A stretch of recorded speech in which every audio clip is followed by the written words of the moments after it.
Okay, so have you noticed this too? I mean, it seems like everywhere you turn, companies are saying they can't find workers, right? Yeah. Like they're practically begging for people to apply. Yeah, it's almost like a constant refrain, right? Nobody wants to work anymore. But here's the thing, though. If you've ever actually, looked for a job recently or even just know somebody who has, it's a completely different story, Oh, right? totally. You see tons of open positions online, but then when you start actually applying, trying to land one of these supposedly desperate companies are looking for, it's like you suddenly hit a wall. It's like trying to solve a riddle wrapped in a mystery inside an enigma. Yeah.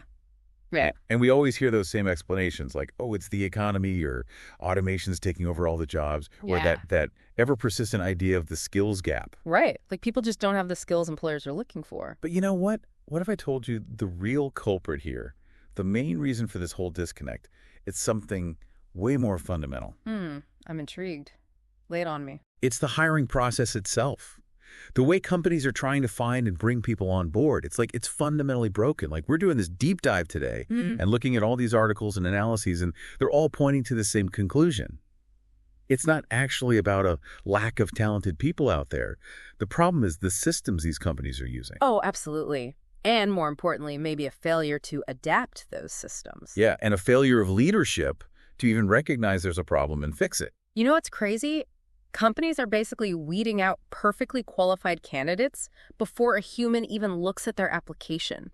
Like they're practically setting up these elaborate traps to ensure only a select few even make it through the door. All right, so let's unpack this a bit. What's actually going on here? Why does it feel like applying for a job these days is like running some kind of crazy obstacle course? Well, it used to be that applying for a job felt like you were being presented with an opportunity, but now it's just hurdle after hurdle after hurdle. Yeah, it's less about opportunity and more about weeding people out. Exactly. And one of the biggest hurdles I see all the time are the job descriptions themselves. Like you said, it's this intense wish list. It's like a laundry list of every skill under the sun. It's like they're not describing an actual job. They're describing some perfect mythical employee who probably doesn't even exist. Right. And you see that all the time. It's like 5 years of experience required for an entry-level position. 5 years? How do you even get 5 years of experience if nobody will give you an entry-level job? Yeah, it's like they want someone who can hit the ground running, but they never give anyone the chance to learn how to run in the first place. And then you see these ridiculously long lists of required skills, and the salary they're offering doesn't even come close to matching that level of expertise they're demanding. It's like they want a seasoned expert, but only want to pay them entry-level wages. Talk about a disconnect. And here's the thing. That has a huge impact on people who are actually qualified. Like you might have a really great skill set. You might have relevant experience. You could do the job brilliantly. And you're enthusiastic. You're ready to go. But maybe you're missing one very specific item on this laundry list of requirements. Oh, yeah. It happens all the time. You could meet 80–90% of what they're asking for, but because you don't have experience with that one specific software or that one very niche certification, you're out. It's wild, right? And that's just the first hurdle. Yeah, just the first one. Then you get to the interview process. Yeah. And I'm sure some of you listening have been through this.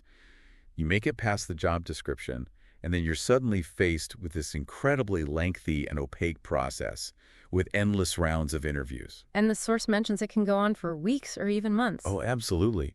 You're constantly meeting with different people, sometimes like 6 or 7 different people, and each one wants to have their own conversation with you, and you're just left hanging. You put in all this time and effort, you're preparing, you're showing up, you're on edge, and then it can feel like you're just being ghosted. Oh, totally. Yeah.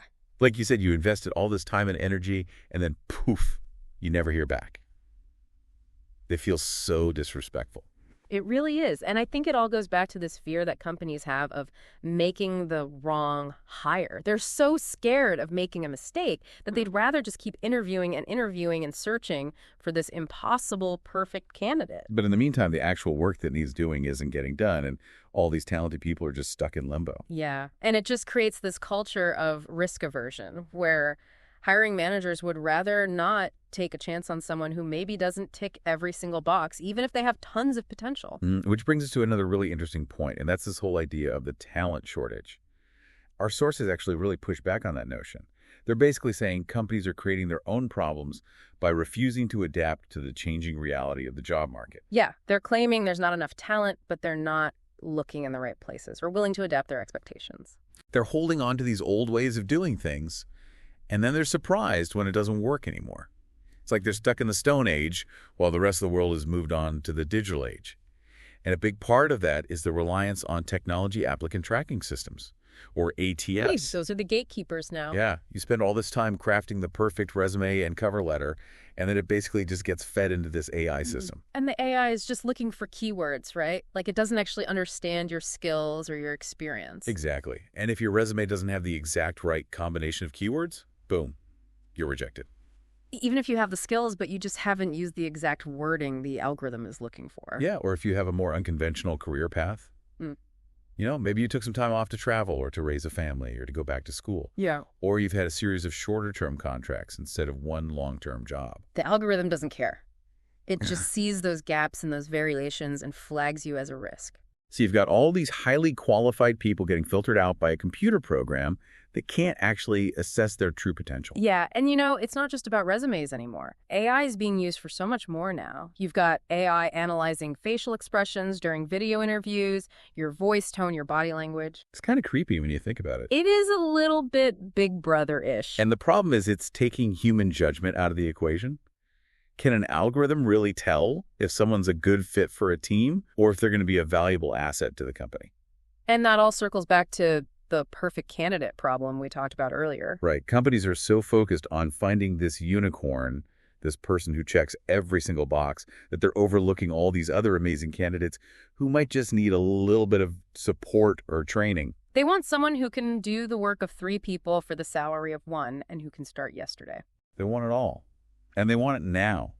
And then they complain that they can't find anyone. And this reluctance to train new hires is really a key part of the problem. Instead of investing in their employees, they just want someone who can walk in the door and be an instant expert. It's like they're trying to skip all the steps and just go straight to the finished product. Yeah. But, you know, it doesn't really work like that. No, you got to put in the time and effort to develop your employees if you want them to be successful. And, you know, this has led to what they call experience inflation. Like jobs that used to require a bachelor's degree now require a master's. Or jobs that never even needed a college degree now suddenly do. It's like the bar keeps getting raised higher and higher. And then they wonder why they can't find anyone. So what we're seeing here is a combination of unrealistic expectations, a fear of making a mistake, and a reluctance to invest in training. And this all leads back to the real root of the problem, which is leadership. Yeah, leadership is the key here. So let's talk about that for a minute. How are leadership failures contributing to this whole mess? Well, for one, there's been a huge decline in workplace culture and job security. Oh, for sure. There's just not that same sense of loyalty anymore. Companies lay people off even when they're making a profit. It's like employees are seen as disposable. And the gig economy has definitely played a role in that too. Yeah. You know, more and more people are working freelance or on short-term contracts. Which can be great for some people, don't get me wrong. Yeah, it offers flexibility. Exactly. But it also means that companies are less likely to invest in their workers because they know they're not going to be around for the long haul. So it becomes a self-fulfilling prophecy. Companies don't invest in their employees, so employees don't stick around. And then they complain about a talent shortage. And then there's the whole issue of economic uncertainty. Companies are scared to spend money even when they need to. They're hoarding their resources instead of investing in their workforce. So you've got companies stretching their existing employees to the breaking point instead of hiring new people. And then they say they can't find anyone, but they're not really looking. It's all smoke and mirrors. It really is. So if we're talking about leadership failures, it really boils down to a few key things. First, a failure to acknowledge that their current hiring strategies just aren't working. Right, they're stuck in the past. They're not adapting to the changing job market. Second, a lack of accountability. No one wants to take responsibility for the fact that the hiring process is broken.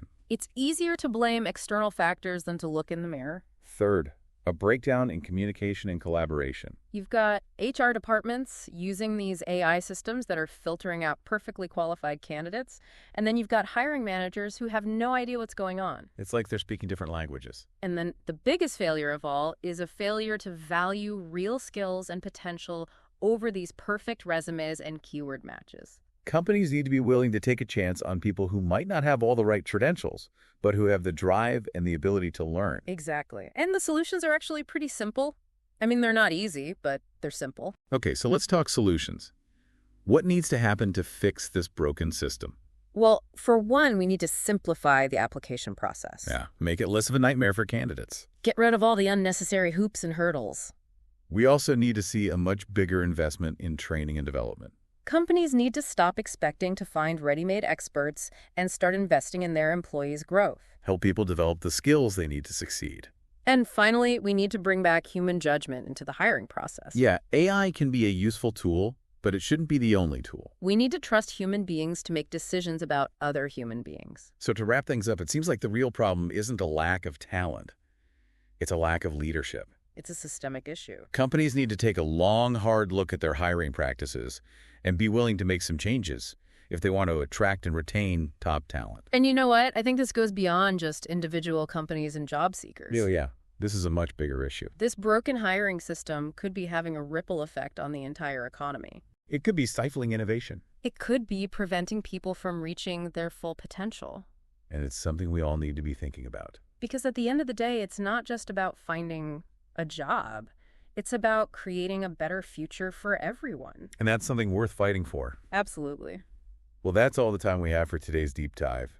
Thanks for joining us. It's been a pleasure. And be sure to tune in next time for another insightful conversation. We'll see you then.